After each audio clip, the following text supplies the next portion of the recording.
Hello, geometry students. We are dealing with IC47 for our notes today. This is the Pythagorean Theorem. The Pythagorean Theorem is a really useful piece of information that can be used anytime we are dealing with a right triangle.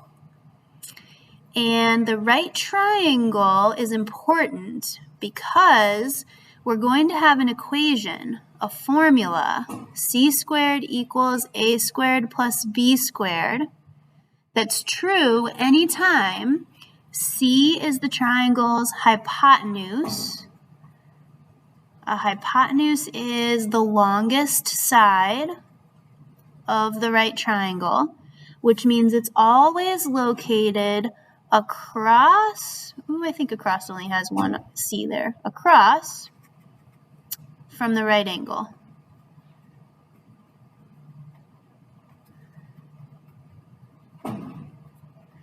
And then A and B in that formula are going to be the triangle's legs.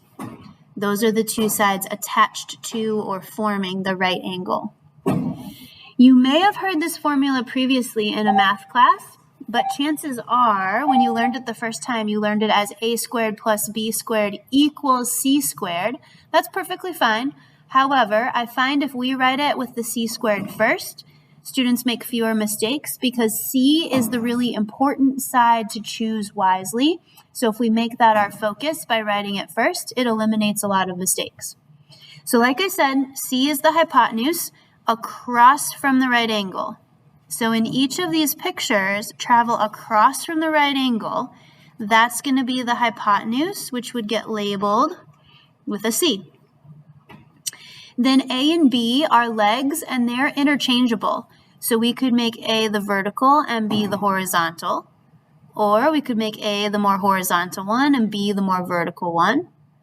We can label those two however we wish, but they have to be the two sides of the right angle. But they're interchangeable. So if you wanted to call this B and that one A, perfectly fine. All right, there are a couple of skills that we worked on in class 46 that are going to be important for you to be able to do to successfully apply the Pythagorean theorem in a few minutes. So I'm going to have you go ahead and pause the video and try these 4 problems to check in on our previous algebra work, and then I'll be back with you in just a few moments for you to check your answer. So go ahead and pause now and try those 4 foundational skill practice problems. Okay, welcome back. Remember, there are 3 methods you can use for simplifying radicals, but you must have work shown in one of these 3 ways to earn credit for that. So the first way is using our perfect squares. Root 80 has the largest perfect square factor of 16, so we rewrite root 80 as 16 times 5 underneath that radical. The square root of 16 is 4, and then root 5 stays as a root. The next option, number 2, was factor trees. You can split 80 up into whatever factors you think of. I thought of 8 and 10, but you could have done 2 and 40, or 4 and 20, or 16 and 5, lots of options. You keep splitting those numbers up until you get to those prime factors. There's a set of 2's, which create a 2 out in front of the radical. There's a second set of 2's, which give you a second 2 in front of the radical. And then 1 leftover 5 without a match to it. So that goes back inside the radical. 2 times 2 is 4, and then the root 5 is attached. Or option number 3, factor tables. 1 times 80 makes 80, but that's not a perfect square, so we keep going. 2 times 40, not a perfect square. 4 times 20, 20 is not a perfect square. 5 times 16, ding, ding, ding, 16 is a perfect square. So the square root of 16 is 4, and then the other factor goes back to the root, 4 root 5 using factor tables. So hopefully for number 1, you had one of those 3. For number 2, we're simplifying 3 root 5 squared, which means we're multiplying 3 root 5 by 3 root 5. 3 times 3, or 3 squared, is 9. Root 5 times root 5, or root 5 squared, is 5. And then 9 times 5 gives you 45 as your answer for number 2. For number 3, we are also simplifying by multiplying by itself. X times x comes first. That's x squared. Then x times negative 3 is negative 3x. Negative 3 times x, another negative 3x. And then negative 3 times negative 3 is positive 9. Combine those like terms in the middle and get a trinomial. X squared minus 6x plus 9. Last but not least, they're asking us to solve an equation that has an x squared and x to the first factor, which means we're going to need to do factoring, which means the equation has to be equal to 0 first. That requires me to subtract 5 from both sides. So x squared minus 4x minus 5 is now equal to 0. Remember, for factoring, there's lots of different methods, but we're going to create two binomials, since there's no greatest common factor, where we have x in both, and then we're looking for numbers that multiply to be negative 5 and add to be negative 4. Or you can do the box method if you prefer that one. Those numbers are negative 5 and positive 1. So then we set those two binomials equal to 0. We get x equals positive 5 when we add 5 to both sides, or x equals negative 1 when we subtract 1 from both sides. All right, that was just some algebra review of skills you will need to be successful with some Pythagorean theorem problems.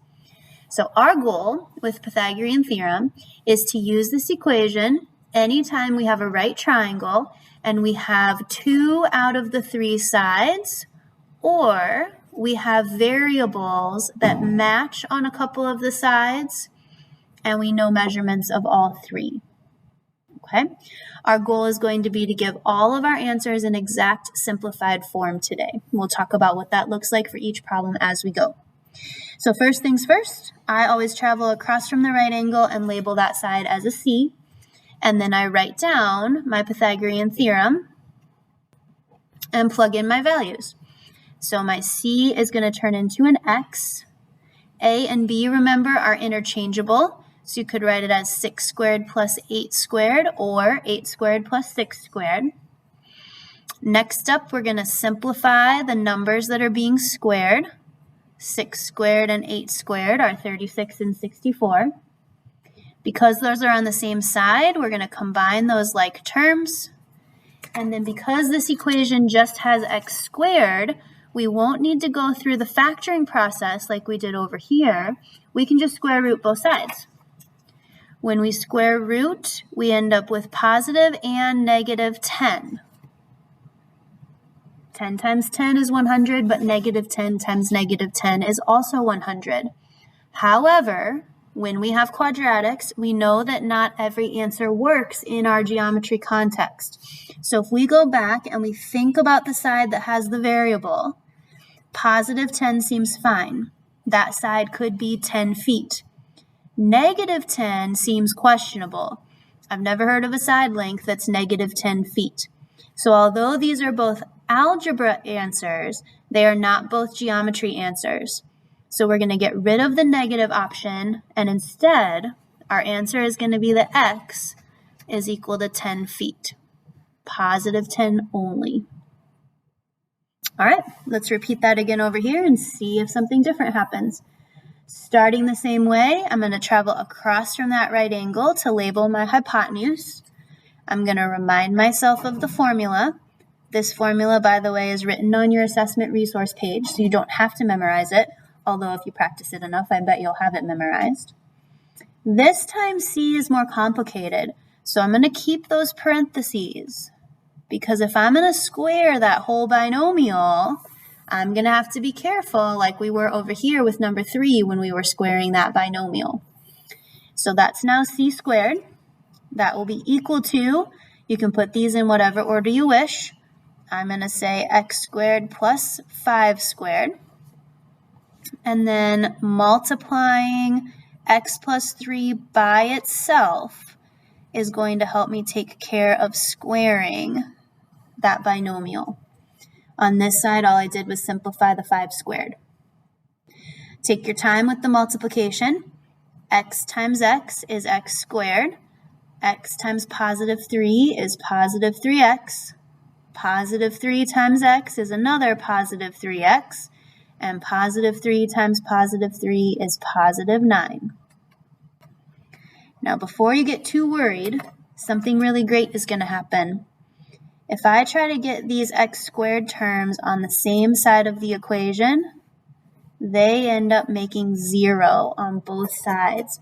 So even though it seemed like I was going to have a complicated time solving, at this stage of the game, I really just have 6x plus 9 on the left and 25 on the right. We can all solve that. Subtract 9 from both sides. That'll give me 6x equals 16. And now we're going to talk about exact simplified form. 16 needs to be divided by 6. So I'm going to do that on the calculator. I'm noticing that this is a repeating decimal that looks like it changes at the very end. That 7 is just there because the calculator had to chop this number off, and it had to round. So this is really 2.6 repeating. So there are a couple of acceptable ways to write an exact simplified form answer. You could just write 2.6 with the repeating bar on it.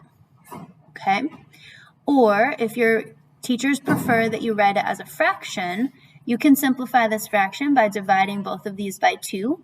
That's going to be 8/3. Or there are a series of buttons that you can press on your calculator, but not every calculator is the same, to get that 8/3 to appear on the calculator as well. So if you need help with that, make sure you touch base with your teacher, or Mrs. Gedemy in the Learning Center can help you deal with fractions on your calculator. All right, both of these, though, are considered exact simplified form. All right, on to question number 3. Now, question number 3 is complicated. There are actually 2 ways to do this problem. I'm going to show you the easy way first, and then I'm going to show you the more complicated way, but ultimately you can decide how you want to approach this problem. We see a right angle, so we can travel across the shape to find out which one is C. C squared equal to A squared plus B squared is going to be our equation. I'm going to plug 13 in for C. I'm going to plug 12 in for A, and then I'm not going to plug anything in for B. So I'm going to write a little B next to here to remind myself that that side is B. You could go ahead and label that one as A just to be consistent. But I'm just going to leave B sitting here in my equation for right now. Now the goal of this problem is absolutely to solve for X, but I'm going to actually just solve for B right now. That's because I can tell something's going to happen since I've done a lot of these. Go ahead and simplify. 13 squared is 169. 12 squared is 144. B squared is just B squared. We're going to need to subtract 144 over 169 minus 144 is 25. And then I'm going to go ahead and do my square root. Thinking about B. Could B equal positive 5? Could this side be positive 5? That seems reasonable. Could B, this side, equal negative 5? It could not. So I'm not going to put the plus or minus on this time. I'm just going to write down the positive 5 that I know is going to work for geometry. Now here's the deal. I don't want B. I want X. So right now, B and X plus 4 are labeling the same side. That means B and X plus 4 must be equal. So I can take my B and my X plus 4, set them equal, do a quick subtraction, and find out that X is equal to 1 inch, since this problem was labeled in inches. Okay, that's the first option. That to me, pretty simple, but a little bit weird because we didn't take this and plug it into the equation like we did on the other ones. Now here's the alternative. Let's say you wanted to plug everything in. This would still start out as 13 squared. A would still be 12 squared, but B would be X plus 4 squared. So we would still get 169, we would still get 144, but over here, we're going to have to do that squaring binomial thing where we multiply it by itself. So 169 and 144 are just going to watch while I do x times x times positive 4 times x, and positive 4 times positive 4. Now this is an equation where x squared only shows up once, and I have other terms that involve x to the first power that are not going to cancel out and make 0. So that means I need to get this entire equation equal to 0. So I have x squared, I have positive 8x, and then I have positive 144 plus 16 more, but then minus, because this 169 has to move over to the other side. So negative 9 ends up being the rest of that equation. This has to be factored. So I have to think through whatever process you're using for factoring about what would multiply to be negative 9 and add to be positive 8. Or go through the box method. Positive 9 and negative 1 are going to be those factors. I have to split that now and set both equal to 0. And I'll end up with x equals negative 9 when I subtract on this side, or x equals positive 1 when I add on that side. One more step, we've got to check out our answers. If I take negative 9 and I plug it in for x, this side turns out to be negative 5. Negative 5 inches is not acceptable. If I take this and I plug it in for x, that side turns out to be 5 inches. So 1 inch is my answer. Now, I don't know about you, but that seems like a lot of algebra work to get to the same answer that I got to a different way. Again, it's up to you, but the reason why that works is because we have two numerical values, which makes it easy to solve for the third side, but that third side then was complicated. So coming back at the end and substituting it in to be equal helps you to find the official variable you care about. We'll see another one of those so you can practice which one you think is better. I did notice too while I was doing that example that I forgot my units on number 2. This problem is in feet, so these answers, whichever one you pick, should both have feet attached to them. Sorry about that. All right, on to question number 4. Whoa, we got some crazy sides here, but I still see a right angle, so that means I can still find a c, which means I'm still going to use c squared equals a squared plus b squared. C is equal to x, so I'm going to plug that in. These are my a and my b. It does not matter what order, but as I write, do you notice how I'm putting those radicals in parentheses? That's because simplifying radicals that are being squared can get a little bit complicated sometimes, and parentheses helps. All right, from yesterday, root 11 squared is just 11. Remember, the root and the square are inverse operations, so they leave just that number underneath the radical behind when they're both involved. For this one, though, we need to be a little bit more careful. We're really thinking about doing 2 root 3 times 2 root 3. I'm just going to scribble that in real small. 2 times 2 is 4. Root 3 times root 3 is 3. So to finish out that calculation, we're going to actually multiply the two parts of that together. And then to simplify on this side and combine those like terms, we'll take care of the addition. X squared is all alone, so I'm ready to square root. And now to give a radical in exact simplified form, I'm going to need to go through one of those 3 processes, like we reviewed in our opening question with root 80, to get that radical to be simplified. The good news is that root 23 doesn't have any perfect square factors. So really, all you can do is rewrite root 23 as 1 times itself. The square root of 1 is technically 1, but we don't have to write a 1 out front. So x is just root 23 with yards attached. If you were showing your work to simplify with a factor tree, all you would have is a 1 times 23. Those would both send back to the inside to spit out root 23 again. Or if you were doing a factor table, all you would have is 1 times 23, which would just send you back to regular root 23. So that radical just doesn't simplify at all. So we just leave it. X equals the square root of 23 yards. All right, let's flip to the back. We've got a few more examples.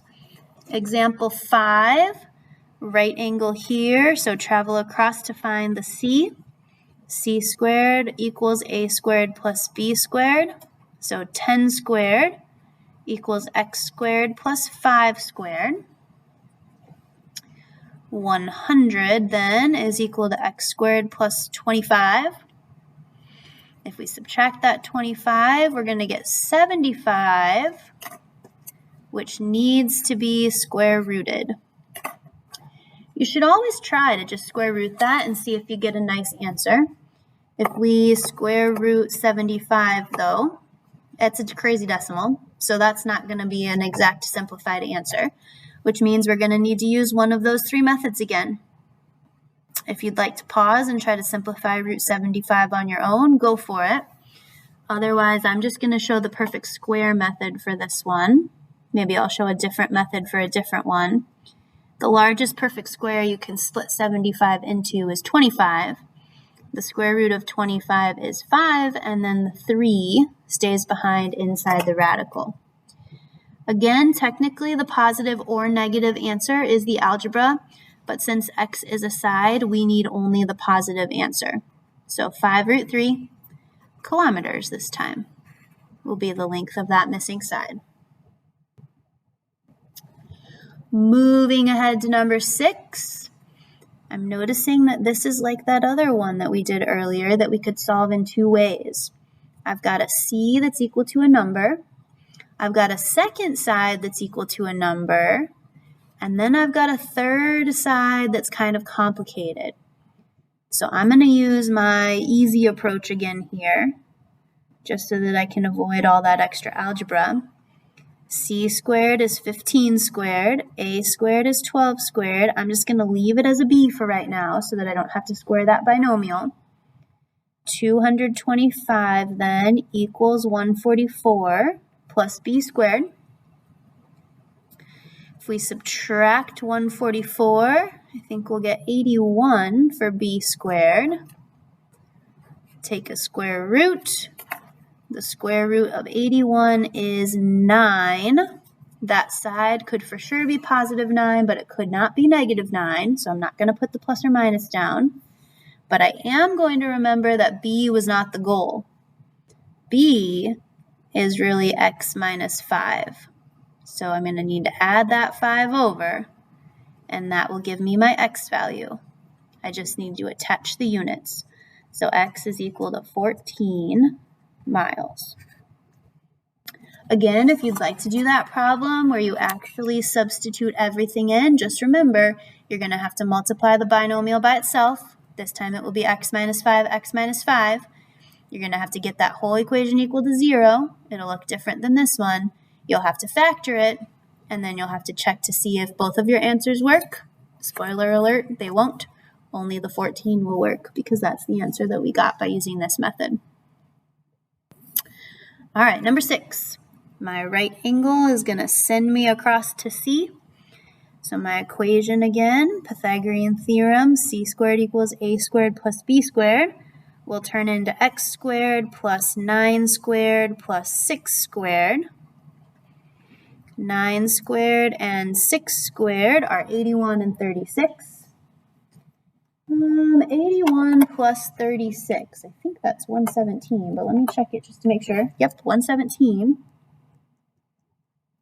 And then x squared is by itself, so we're ready to square root. However, 117 is not a perfect square. So that shows me that to get myself into exact simplified form, I'm going to need to simplify that radical. That happened on number 5, and I showed the perfect square method. So I'm going to do the factor tree method this time. for those of you who are factor tree people. 117 might be a little tricky to find something that matches, so I'm just going to go in order. I don't need to try to divide it by 2 because it's not even. Can I divide it by 3? Oh, that was lucky. 3 times 39. 3 is prime, so let's divide up 39. Again, 2 is not going to work, so if we try 3 again, hey, those are all prime. So I got a set of matching 3s. There's a 3 on the outside and a leftover 13. So that goes back to the inside to give me my exact simplified form answer of 3 root 13 kilometers. Again, x has to be positive, so we can't put the plus or minus in front of it because we can't have a negative side length. All right, we got 3 more to finish out the day. I see a right angle, so I can travel across and find my C. Now I'm noticing that that's complicated, so let's see if we can use our easy way of solving.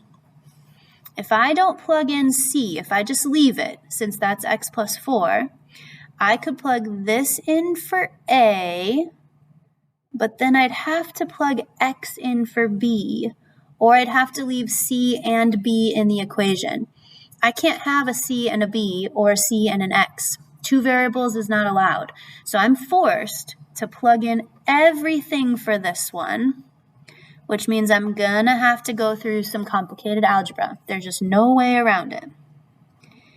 Squaring that binomial means I'm gonna multiply it by itself, so I'm gonna write that out so it's ready to go. Probably could have simplified 8 squared at the same time, but I'll take care of that on the next round. X times x, x squared. X times positive 4, positive 4x. Positive 4 times x is another positive 4x. And positive 4 times positive 4 is 16. 8 squared is 64 plus x squared. And I'm actually noticing, we had one of these before, I just didn't draw your attention to it.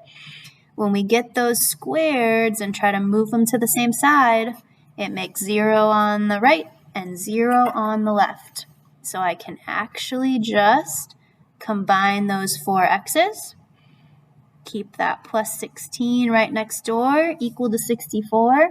And even though it took me a little bit of work to multiply it all out to get it squared, this is pretty easy to solve. Subtract 16 from both sides and divide by 8. So x equals 6, don't forget my units, kilometers. All right, another one with some radicals. Travel across from that right angle to get to the C. C squared equals A squared plus B squared for the 9th time today. C is equal to x. I'm going to call A 5 root 2, which is squared, and then B is 7 squared. Remember, this is like 5 root 2 times 5 root 2. 5 times 5 is 25. Root 2 times root 2 is 2, and those get multiplied together in just a minute to finish simplifying. 7 squared is 49. So this is going to be 50 plus 49, which means x squared is equal to 99. Square root, and if you're not sure, test it out. That is not a perfect square, so we need to simplify that root to get it to be exact simplified form. I already did number 7 with factor trees and number 5 with perfect squares, so I'm going to do this one with a factor table, just so that I'm showing all 3 methods. I'm actually going to change the color on that so you can see that this is the work that we're doing to simplify the radical. I already know that 99 is not a perfect square, so I can't simplify it using that. I can't divide 99 by 2. 99 divided by 3 would be 33. 33 is not a perfect square, so I keep going. I can't divide by 4 because I get a decimal. Can't divide by 5 because it doesn't end in a 0 or a 5. If I try to divide by 6, I get a decimal. Sorry about that if you heard the announcements. 6 didn't work. That was a decimal. 7 doesn't work. I don't think 8 works, but 9 definitely does. So my next set of factors are 9 and 11. 11 is not a perfect square, so we can try to divide by 10, but that's not going to work because it doesn't end in a 0. So none of these worked, and there are no more, because once I divide by 10, I get to 11. I've covered them all. So that means we wrap around and we look for the largest perfect square on this side. So that's going to be the 9. Square root of 9 is 3, and that 11 next door as the other factor gets left behind inside the root. Again, this side needs to be positive, so x can't be positive or negative 3 root 11. It just has to be positive. 3 root 11, units for this one are kilometers. That was kind of nice. 3 different radical problems. We got to simplify one of each way. Last one here, we've got a right angle, travel across to get to C. C squared equals A squared plus B squared is going to look like root 226 squared equals X squared plus 8 squared. When you square a root and there's not a coefficient in front, remember those are just inverses, so you're going to get 226 on that side. 8 squared is 64. Just double check 226 minus 64 over here so I don't make an arithmetic mistake. We're going to get 162 equal to x squared, which means we square root both sides. And since I've already done this one of each way, I'm going to have you choose what way you want to simplify that radical. Try to figure out the work to go along with it, but I'm going to leave that a little bit of a mystery. This should turn out to be 9 root 2, but make sure you have the work that you need, either the factor table or the factor tree or the perfect square method to be able to get credit for simplifying that radical. You have to have the work to get credit for that process. All right, that is it for for using Pythagorean theorem. We'll see you back in class.